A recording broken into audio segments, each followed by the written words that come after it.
Assalamualaikum warahmatullahi wabarakatuh, teman-teman semua. Kembali lagi bersama kami, saya Muhammad Habibi dan Bapak Riyadhus Shalihin dalam channel yang membahas tentang hukum Islam kontemporer dan juga seputaran metodologi penelitian.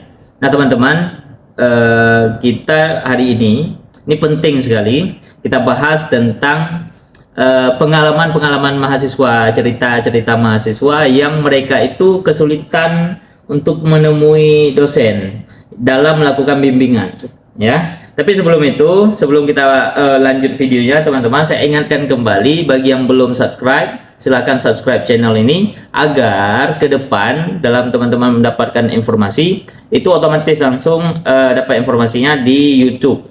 Jadi ada notifnya, ditekan tombol loncengnya, jadi langsung. Kemudian kalau nantinya video ini bermanfaat, teman-teman merasa bermanfaat videonya, silahkan like dan kemudian di-share ke kawannya. Mungkin kawan-kawan perlu ini. Ada mahasiswa yang kena marah sama dosen pembimbingnya karena kurang etis segala macam, karena sulit ditemui ya. Silahkan kirim videonya itu. Nah, Bapak sebagai dosen ini ya, Bang, kan? Saya panggil Bapak untuk teman-teman aja nih. Padahal kami berdua ini saya panggilnya Abang sebenarnya. Jadi gini. Abang dosen, Bapak dosen kan, ketika ada mahasiswa informasinya kan dosen, apalagi ini secara ilmiah dikatakan dosen dosen di Indonesia itu sulit ditemui oleh mahasiswanya. Sebetulnya betul-betul sulit atau menyulitkan diri atau karena si mahasiswa itu sulit? Itu apa penyebabnya? Coba Abang jelasin dulu ke kawan-kawan nih. Ini pertanyaan bagus ini. Jadi kenapa sih mahasiswa itu sulit menemui dosen? Ini menjadi misteri ini dari dulu sampai sekarang, menjadi misteri yang belum terpecahkan. Ya, betul. Kenapa sih mahasiswa itu sulit jumpai dosen?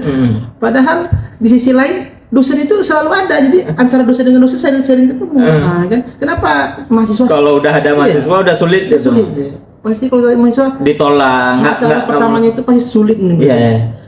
Pengalaman saya ini bicara pengalaman dari perspektif dosen. Ada beberapa hal yang menyebabkan kenapa mahasiswa itu sulit menjumpai dosen. Oke. Saya harus bagus duduk. Ini penting ini. Penting ini. Yang pertama, mahasiswa itu harus tahu job desk dosen ataupun kerja dosen itu apa. Itu harus tahu mahasiswa. Jadi dosen itu dia 3 job desk-nya ya, kita sebut job desk, kerjaannya lah. Yang kegiatannya ya. Dosen itu 3 kegiatannya. Yang pertama pendidikan, yang kedua penelitian, yang ketiga pengabdian. Siap. Pendidikan artinya dosen itu harus mengajar. Iya, betul. Harus mengajar. Jadi setiap dosen itu tidak mungkin tidak mengajar. Itu yang harus diingat. Berarti ada jadwal mengajar dosennya. Ada jadwal mengajar dosen itu. Berarti kita harus pahami dulu kegiatan-kegiatan yang dilakukan oleh dosen. Kegiatan wajibnya itu 3 itu. Yang pertama berarti mengajar ya. Yang kedua penelitian. Dosen itu juga memiliki tugas untuk melakukan penelitian. Ini juga terkadang mahasiswa tidak paham.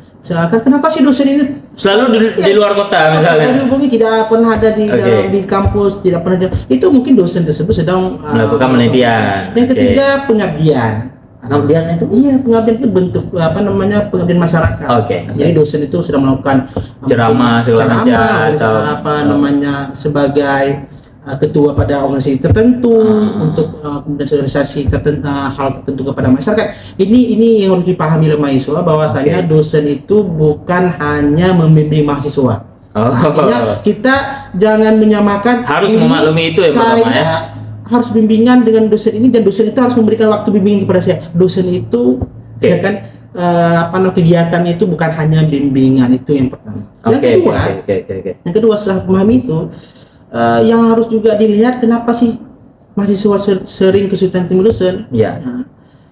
Ini penyebabnya adalah mahasiswa itu dalam hal komunikasi tidak elok dilihat oleh dosen ataupun tidak beretika ataupun tidak sopan, yang menyebabkan dosen itu ya kan kadang responnya lambat, kadang tidak merespon, tidak memberi waktu. Sebenarnya itu dosen sedang memberi pelajaran, sedang memberikan edukasi kepada mahasiswa. Kenapa? Di antara beberapa mahasiswa lainnya ada sebagian yang mau bimbingan, ada yang tidak. Berarti masalahnya itu ada di cara mahasiswa itu berkomunikasi dengan dosen. Itu penyebab paling umum kenapa mahasiswa itu sering kesulitan menjumpai dosen karena mahasiswa tidak memahami keadaan dosen. Yang kedua, cara komunikasi mahasiswa yang tidak sesuai dengan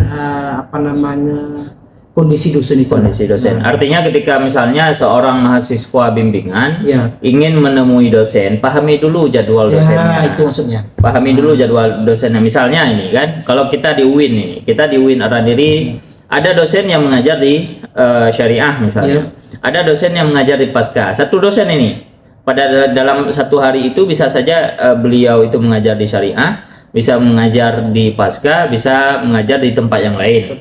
Nah, karena itu ketika kita paham ini, tampak misalnya jadwal kosongnya. Di waktu itu kita kasih tahu, kita chat dengan bahasa tadi, dengan cara yang tadi supaya ya dosen memaklumi ya, gitu kurang lebih ya. Artinya harus jelas mahasiswanya. Ya, yang paling penting sih terkait dengan jadwal cara komunikasi tadi. Kita kan sering WA nih. WA dosen, terkadang mahasiswa ini karena mungkin saking capeknya lupa dia mengucapkan salam. Langsung, Pak di mana Pak? Padahal dia di rumah. Pak dosen akan jawab, saya di kampus segera ke kampus sekarang. Loh Pak, saya masih di kos ini. Itu nggak bisa. Pastikan dulu ya, pastikan dulu kurang lebih gitu. Kemudian juga sering kita temuin ini mahasiswa, dosen itu kebanyakan tidak menyimpan histori chat si mahasiswa.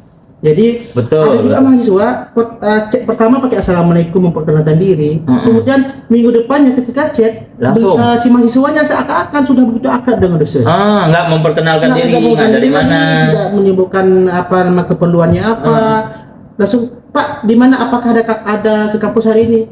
Dosen kan tidak menyimpan itu, karena kalau ada sebagian menghapus chat 24 jam karena memang sekarang ada fitur WA, kemudian juga di kapasitas HP dan segala macam. Jadi itu juga salah dipahami. Kita sedang chat dengan dosen yang dosen itu banyak bimbingan lain. Bukan kita sedang chat dengan teman yang betul-betul kita akrab dan udah tahu, udah kenal. Begitu. Jadi dosen itu bukan tidak kenal. Berarti mahasiswa ini kalau misal kalau misalnya kita mau rincikan, berarti mahasiswa chat assalamualaikum di hari pertama tetap salam, perkenalkan diri, keperluannya apa. Ya kan, keperluannya apa supaya jelas nanti, oh ini mahasiswa pasca kalau dosennya, oh ini mahasiswa dari fakultas, supaya detail nanti dikasih jadwalnya lebih tepat. Ada lain? Ada beberapa cara efektif ini, cara menghubungi dosen agar dosen itu memiliki waktu mau bimbingan dengan kita. Berarti tadi kesulitan.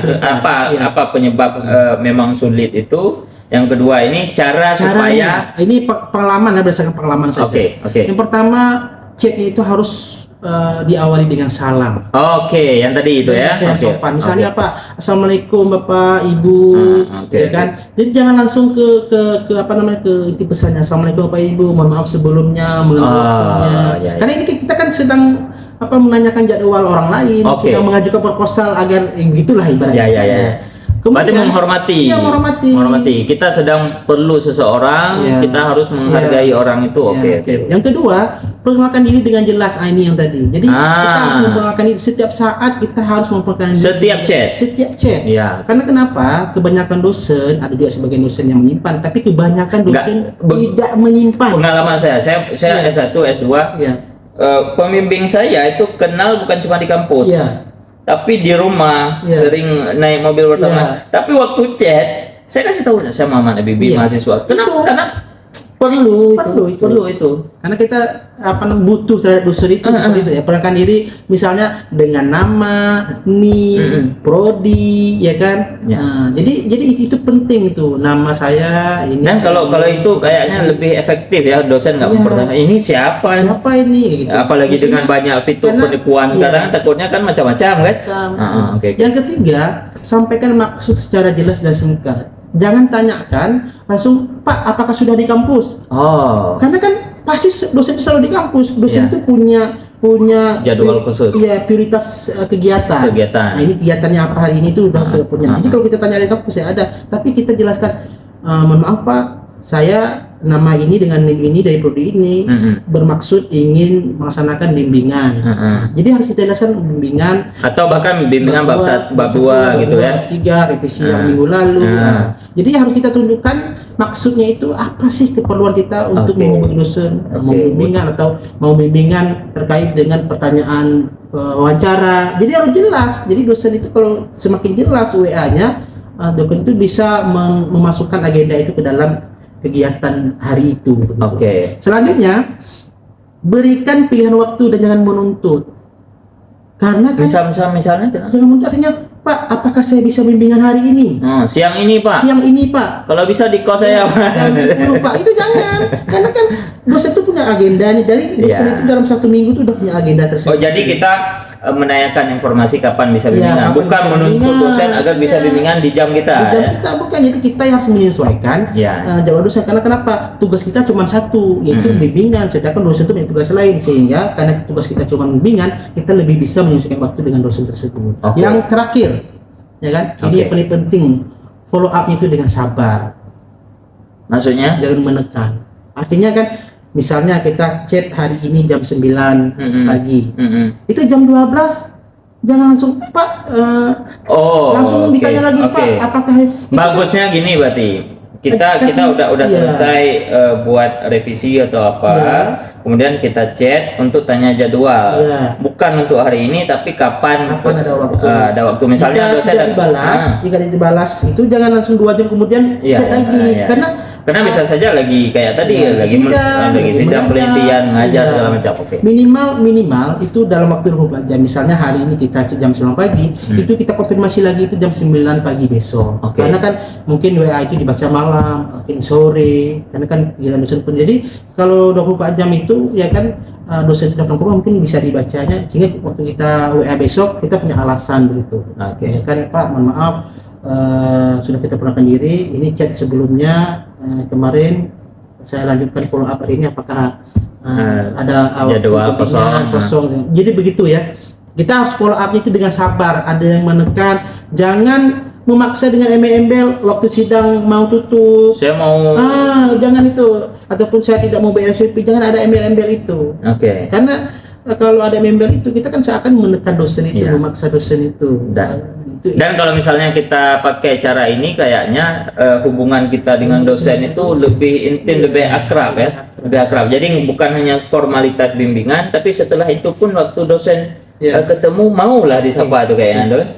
Yang terakhir ini, jika dosen memang belum membalas sudah 2 hari 3 hari, yang paling efektif adalah tanyakan ke akademik jadwal mengajar dosen.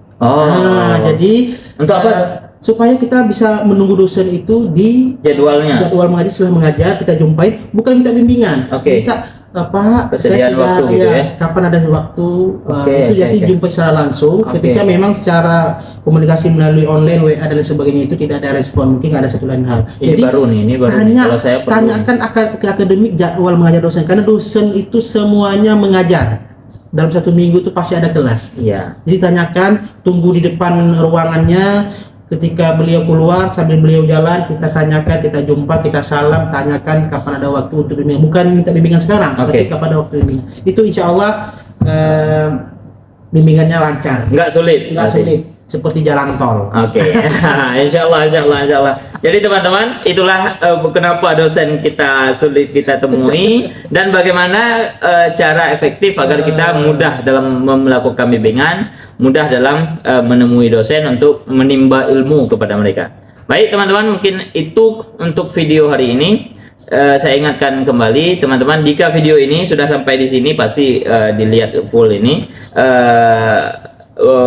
Kalau misalnya video ini memberikan informatif kepada teman-teman, silahkan tekan tombol like-nya dan juga di-share kepada kawan-kawan yang lain. Kalau misalnya teman-teman nanti perlu video lanjutan, notif video lanjutan, silahkan tekan tombol subscribe yang ada di mana ya, di bawah inilah. Bawah ini nanti supaya di channel ini memberikan informasi lebih lanjut terkait dengan bagaimana mekanisme penulisan, cara kayak hari ini lah, bimbingan tugas akhir segala macam kepada teman-teman mahasiswa. Demikian, wabillahi taufiq wal hidayah. Assalamualaikum warahmatullahi wabarakatuh. Waalaikumsalam warahmatullahi wabarakatuh.